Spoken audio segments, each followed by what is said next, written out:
I will pay out the predictions in the chats, and we won't have predictions for this series just because we're jumping in mid-series and we have very little time to to set that up. But we're jumping into game 2, and spawning in the bottom right hand corner of Golden Aura, we have our Chinese Terran player, the reigning world champion representing CranKy Gaming. He just took down Cure and Shin, but now he's struggling here against DRG. Can he bounce back? It is Oliveira. And spawning in the top left hand corner, we have his opponent. We have the South Korean Zerg player representing himself, currently teamless, but leading the series 1-0, deserving to be on the team. He's been popping off tonight. It is DRG. As a reminder, DRG, he took down Gumiho alongside Creator to make it this far. A big name Terran and Protoss. Now he's up against the reigning world champ. Can he bring him down? As we're settling into game 2. Oh boy. And again, I do apologize for the frame drops that were happening in the last game. Sometimes it does happen. As a reminder, I am casting from a laptop right now, so the laptop is not the most powerful of machines. I mean, it's been pretty good. You know, for the most part, it's been holding its own for the month that I've been here, for the month and a half. It has been holding its own, but you know, it has its limitations, so I have to be easy on it.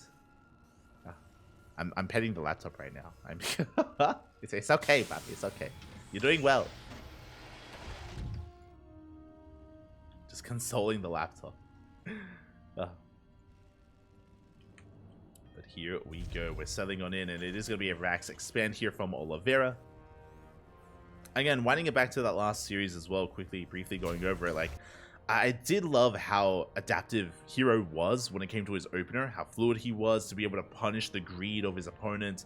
Not just that, but very quickly take advantage of how defensive Beyond was being and just mass expand behind it and do such a great job at containing Beyond. Again, there were moments where I felt like maybe Hero was a little bit overly aggressive, but for the most part, did very well for himself. Could afford those trades. GG. Does earn his spot in the finals, and now we're here to determine who faces off against Hero in those finals. Again, DRG, he needs one more to take it all. But now Reaper gets across the map, going to be dancing with the Lings. The dance has begun. Third base has already been thrown down. DRG, he did make an extra pair of Lings. He made 6 instead of 4. So not the most efficient of starts here, but it's the only big deviation. Meanwhile, Oliveira throws down his 3rd CC before Starport. Very economic build here from our Terran player. Is going for that 3rd CC. With that, is going for a bit of a longer game here, getting into his add-on swap. And no, it's going to be Mech! No, not like this.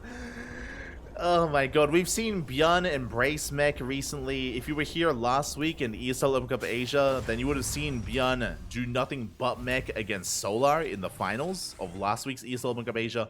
Bjorn has been embracing Mech. Clem has been embracing Mech. And what I will say is that Mech is going to change in the new patch, right? I feel like maybe these Terran players, they're embracing the new Cyclone while they can, because that Cyclone is about to change.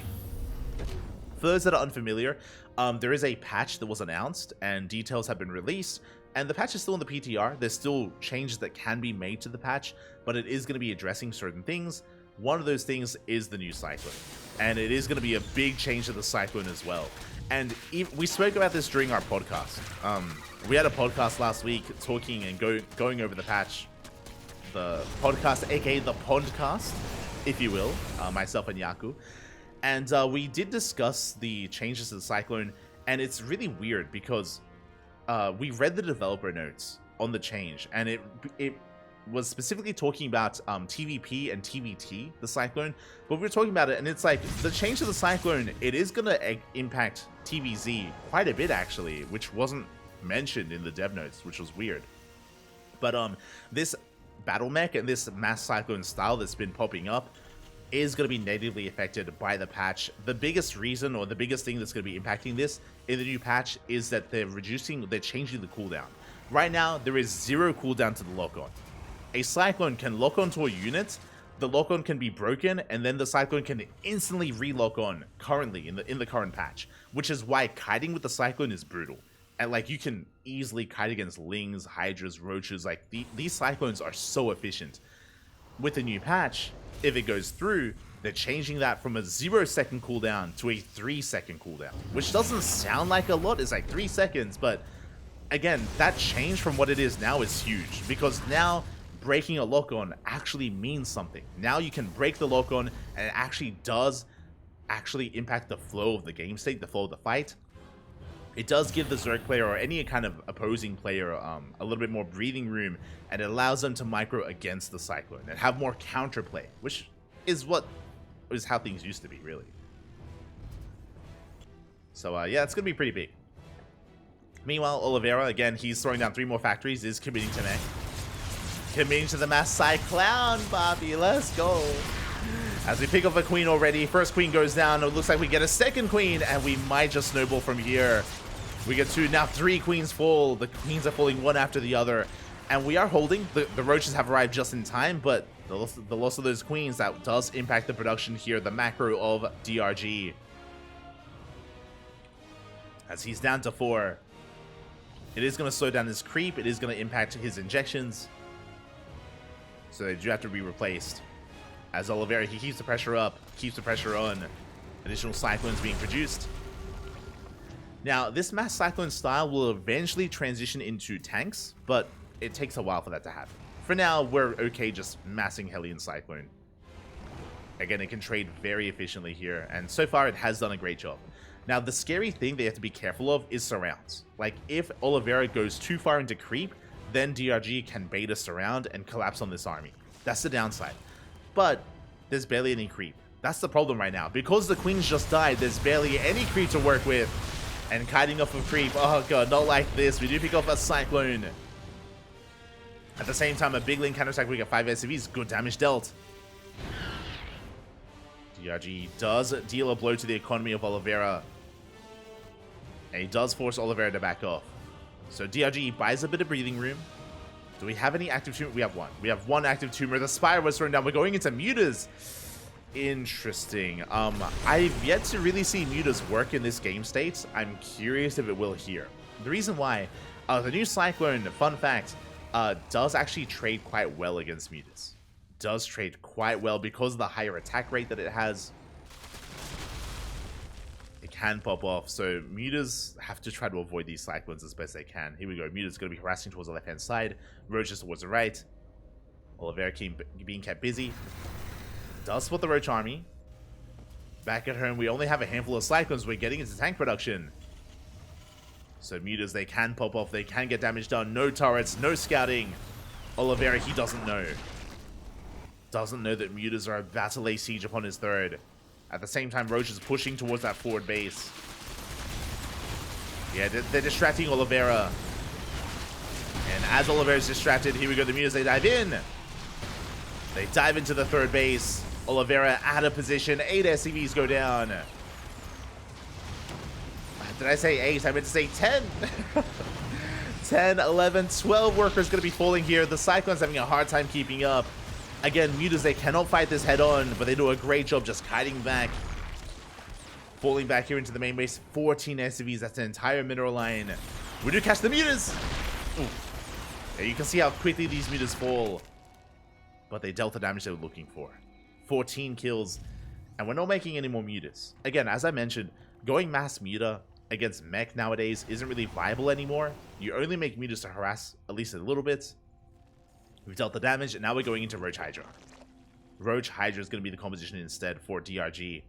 He's done with the mutas. Meanwhile, Oliveira, moving out, is spotted by the Xel'Naga. DRG does rotate over in time. Likewise, we do see Oliveira taking control of the northern Xel'Naga as well, before pulling back. And Oliveira, he's consolidating his army. How many tanks do we have? 6 tanks. And that's a good amount of Cyclones. 32. Is this enough? Can we break this 5th base? The mutas, they come back in once again. We do have a turret in position. Muta goes down. The tanks are sieging. Vipers are not ready. We have 4 Vipers on the way. We break through the line of Roaches. The Roaches do crumble. DRG caught off guard. Ooh, and the tank shots are going to be brutal. The base is going to go down. DRG cannot save it. The Hydras are exposed as well. No, we get on top of the Hydras. Every single Hydra goes down. Big losses for DRG. Again, he was caught with his pants down. He was not ready for this. GG gets called, and Oliveira takes game number 2. We're going to the ace match. GG. Again, DRG, he did not see the army moving out. Remember, Oliveira, before he moved out, he took both Zelnagas. He took control of both Zelnaga towers. Because of that, DRG did not know if the army was coming from the left or from the right. Did not know where the army was coming from. As a result, his army was split. He had half his army on the left, half his army on the right, which meant that Oliveira could sneak up on one half, shut it down, and then easily deal with the other. So just, again, outmaneuvering DRG, outpositioning him. And Oliveira did snowball out of control. Even though he lost a lot of SCVs, did not matter in the end, because he was able to maintain his army and gain so much value over the course of that game. Even though he was losing workers, he wasn't losing cyclones. The cyclone count was getting higher and higher over the course of the game itself. So he had a death pool of an army, as we saw. And with that, we're getting into game 3.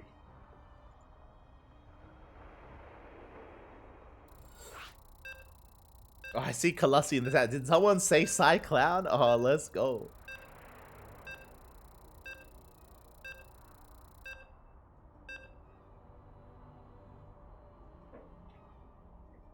I'm catching up in the chat. 3 seconds is a long ass time in SC2 fight. It is. Like that 3-second cooldown is going to be huge. So again, if you there aren't many of them out there, but if you're in the chat and if you are a Cyclone enjoyer, if you're a mech enjoyer, enjoy your Cyclone while you can, because games like what we just saw aren't going to be as, or it's going to be more difficult to pull off if the changes go through, if the Cyclone is going to be patched. But we'll see. As we're getting into game number 3, as we continue our series, and spawning in the top left-hand corner of Side Delta, we have our Chinese Terran player, the Red Terran representing CranKy Gaming. It is Oliveira.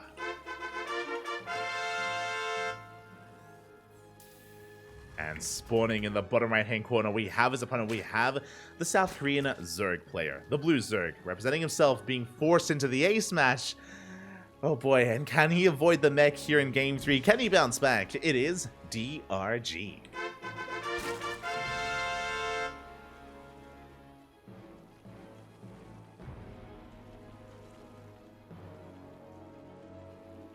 Here we go.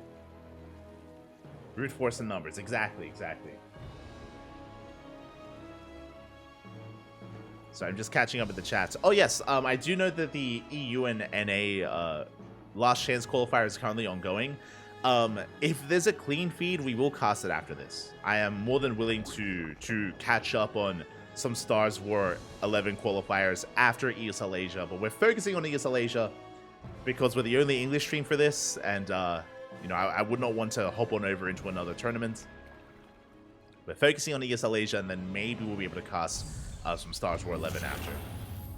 But now that we're settling in, I saw someone in the chat like Clem playing mech, question mark. Yep, he has been playing mech. This is true.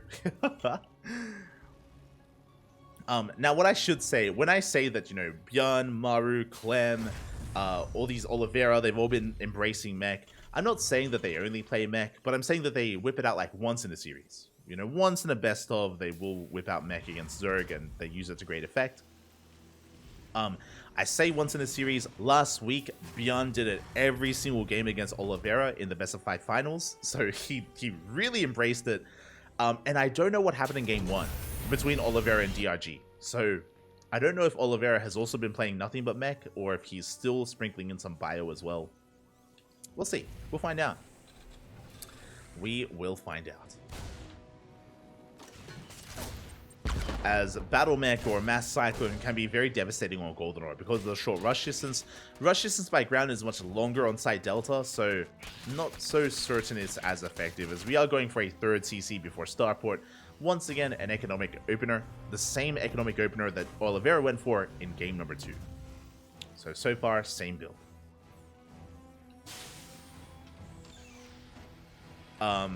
Yeah, as we did go for the Reaper burst. I was just double checking. Yeah, we're going for the Adult Swap. Starport is on the way. Reaper going to be dancing across the map. Third base has been taken though, and DRG is going to be able to stabilize and settle on this 3-base setup. Here we go.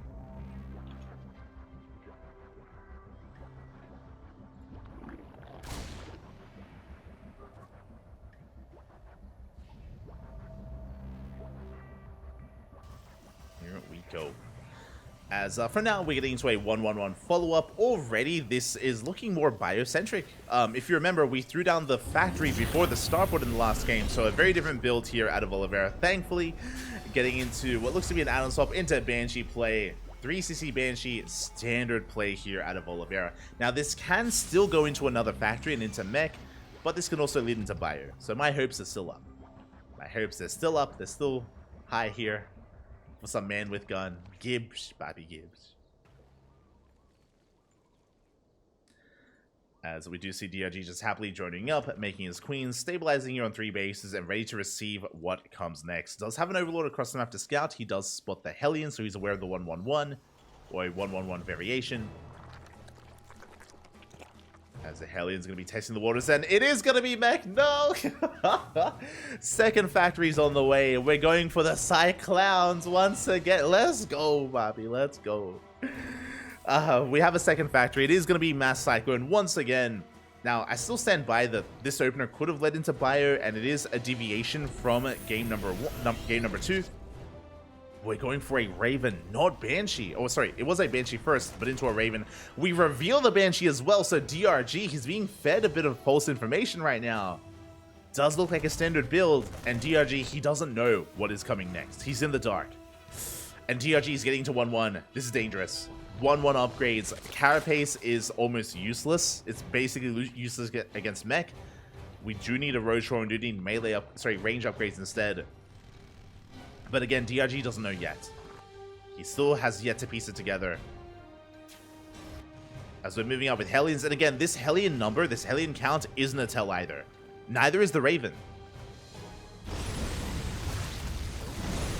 As we're moving out with 8 Hellions, with the Raven as well, taking down some of those tumors. DRG, does he realize that something is a little bit off? Third base is being taken. I mean, again, as I mentioned though, like this could still be bio. This is still still could be a standard build. We have seen Gumiho open up in such a way before. As DRG going for a big Ling counterattack. The Hellions are out of position, by the way. Lings, they go straight for the third base. It is exposed and the Cyclones are revealed. Now we know. Now we know what's going on. We get a mule. We're being forced back. Lair was already on the way. Baliness was already on the way as well. Gases are being taken, and do we throw down a Roach Warren, or do we commit to Ling Bane? If so, I'm going to be concerned here for DRG. But again, those Cyclones should not have been there. In saying that, DRG, upon seeing them, should realize what's been happening. Fast Infestation Pits. Okay. Interesting. Now, right now we're working with pure Ling Bane, and we have seen Ling Bane Hydra crumble against this army. The reason why is because of the high attack rate of Cyclones. Fun fact, in the past, in the previous rendition of the Cyclone, Mass Ling used to work quite well surrounding and engaging with the Cyclones. Now, because of the attack rate and because of the speed, Mass Ling actually doesn't shut them down anywhere near as well, but we do get to surround the Hellions. Big catch. Big surround here. As DRG catches every single Hellion, they all go down, and suddenly, these Cyclones are much more exposed. They are much more exposed here to the Lings. Big catch there from DRG. Behind this, with the fast infestation bit, we're going into Infestors for fungal growths. A good way to lock down the Cyclones, scan into the natural base. Doesn't see much. Does see the upgrades, and do we get eyes on the Infestors? We don't. The Infestors, they're going to finish up after the scan runs out. And fungal growths are a good way to support this kind of army from DRG. I spoke about how Cyclones, they do really well kiting against Lings. Infestors, they can lock them down, and suddenly we can have a much easier time here. Scan reveals the Infestors! Big moment there. Big scan. Now Oliveira knows. Now he knows to be wary and to be careful. And he's going to have to tentatively approach the creep and tentatively push on forward. Ling is going to be shut down. So Lingbane Infestor versus Battle Mech, or versus Mass Cyclone. I'm not convinced, I'll be honest, I'm not convinced here by DRG, but you know what? I'm gonna let him convince me. Let's go. I want to believe. I have faith that DRG can show us the way. As we're burning through some of this creep here, DRG knocking down those rocks, getting ready for a surround, comes in with a fungal. And he does catch 5 of those cyclones. Good catch here, but the rest of the army was out of position, and more cyclones have arrived. The Lings, they're melting. DRG has to pull back. Now, thankfully, DRG did not lose any infestors. Yeah, he only lost Lings. 57 Lings so far. 4th base is being taken as we speak. Additional cyclones are amassing. Blue Flame is on the way. And DRG, he's going Lingbane into Ultra. Okay. I see you. Lingbane into Ultras, they, of course, do such a better job here at collapsing on top of cyclones. They are that much beefier as well. But this playstyle from DRG is heavily reliant on his creep. And unlike the previous game, DRG didn't lose his queens. Remember, we spoke about game number 2. We spoke about how, because of the dead queens, that impacted the creep spread, that impacted the production, that meant that DRG had no map control. We can see DRG, he has all the map control right now. The creep is halfway across the map, much better than on Golden Aura. And as a result, he has a lot more freedom to engage. Here we go. We are amassing outside the base. Oh, trying to break this entrenched position, though. We have tanks. We have tanks. We have a wall of cyclones as well. Bailings are crashing in. Bailings, some decent connections on the cyclones, but reinforcements have arrived, and we're cleaning up the Lingbane. Yeah, we're going to be forcing this back. Not the worst trade from DRG, because he only bled out Lingbane for a couple of tanks and cyclones. He's keeping the army supply low, shuts down the sensor tower. And more ultras are on the way.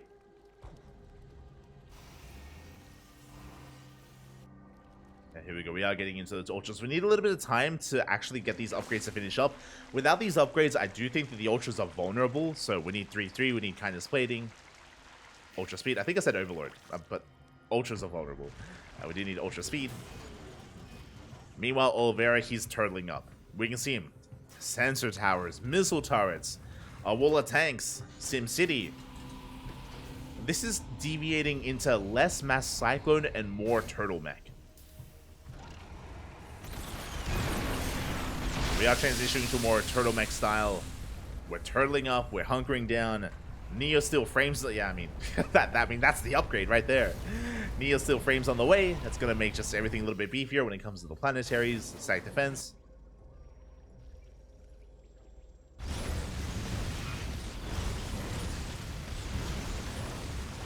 Reeve getting halfway across the map, or even further, encroaching up on the bases. Decent fungal there on the Hellions, and the tanks are exposed. We do shut down 2 of them.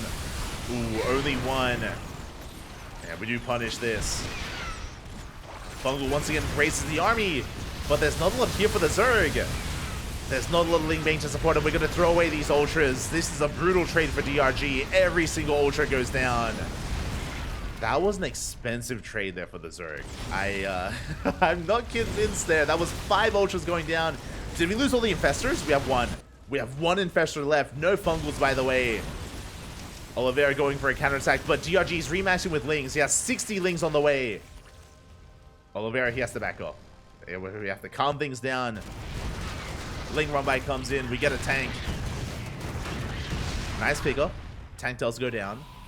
And Oliveira, he does retreat in time. I mean, look at all those Lings. Oliveira, he's getting... Sorry, DRG was getting ready for a surround. Ready to just engulf the army. Speaking of the Lings, they go for a big counterattack. What is there at home to defend? Very little. Oh, the tanks are exposed. Tanks are exposed. 1 tank is going to be going down. And Oliveira, he's forced back. Now, what's important here is that, yes, Oliveira, he was forced back home and he wasn't able to counterattack, but Oliveira, his worker count has been left untouched. He's on 81 SCVs. He's getting a 5th base. He's double expanding. Oh, man, he's crazy. He is double expanding. But DRG is here to punish these bases. Yeah, hitting both ends at once. That's a kill on the planetary. Big pickup. Lingbane Ultra, the tanks are exposed. Yeah, we're getting on top of the tanks. Well, we're trying to, but the Sim City a little bit too good. We break through the CC, but the tanks live. Oh my god. A very good trade there for Oliveira. But I spoke too soon because here comes Ling run by and Oliveira. He's being pulled out of position. 17 SCVs go down. Finally, some economic damage. And did I say 17? 24 SCV kills and counting. Oh my god. DRG finally deals a blow to the economy, and you can see he doesn't stop. He's pulling Oliveira apart left and right, catches a tank, pushes in with the ultras. Does overextend though. Is going to be bleeding out some of these ultras in the retreat. They're quite tanky. One ultra goes down. The others do make it out. And Oliveira, he's trying to stabilize here. This northern base is still exposed. There's still just a planetary on its own. No sensor tower. We don't see the run by. No. Oliveira, he's a little bit distracted. He's being kept his attention here in the center. Bailings roll in. Big connections. SCVs and mules go down. DRG making sure that the economy stays crippled. But the base survives. Oh, impressive. Base does survive again without any sensor towers here. You can see that Oliveira is having just a hard time keeping up.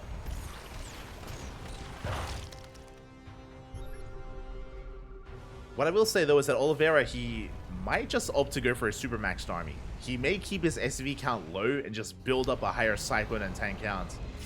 DRG is on 81 workers, taking the center base, taking the northern base as well.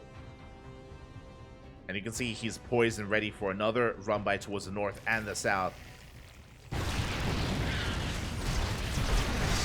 pushing in.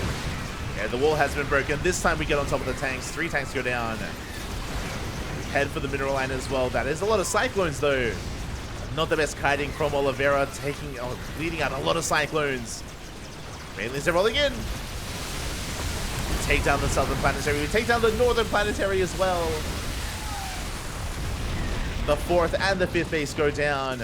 Oliveira, he plummets in supply. And DRG, his economy has been left untouched this entire time because of the aggression, because of the map control, specifically because of the map control of DRG.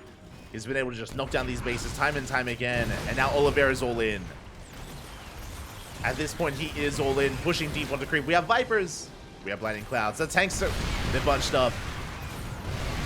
Oof. We force some friendly fire. Tanks are going down. We do snipe one of those Vipers. And Oliveira, he's being picked apart. GG gets called. It just becomes too much. And DRG takes the series 2-1, advancing on to the grand finals. GG.